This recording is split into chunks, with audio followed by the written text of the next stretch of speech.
Sana ramong ko. Pero siguro ma'am, ha? May pasiyanan pa dito, may mga litrato. Ano nasuko ka gaw? Kay? Puro mura pati nanay ko minura. Kay? Okay, doon sa pagmumula sa nanay niyo, Paul na yun. Pero Nasuko ka kay? away ninyo at pagiging seryoso niya sa inyo, kahit pumunta ka na siya. Pinangutan ako? Tatuan niyo siya. Kagagawa niyo rin po yung mama. Ganyan po siya. Para maging seryoso siya. Oh? Oo, di ba? Oh, nasuko ko rason. Oh, ganyan siya. Ganyan siya. Mangyari yung ganun. Ganyan po siya. Ang ugali niya. Tayo na rakuha, no? Tayo na rakuha. Pag-usapin ko na lang. Naglong mata ni Kuya Lagyan. Ni Romel.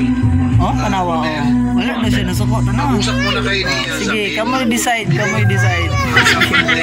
Pag hindi niyo po na ayos to by Video pa dahil siya. Para kunuhay sa ihapon nga side. Sige. yung gusto niyo mangyari, yun po masusunod. Na magsampa ng kaso. Ang tagin sa unang mahot na ng memory. Yung kagustuhan mo masunod. Sige. Karoon ka ng ustisya, etc. Okay, sir?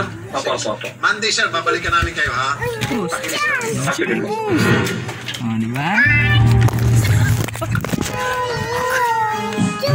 Let me in, yeah.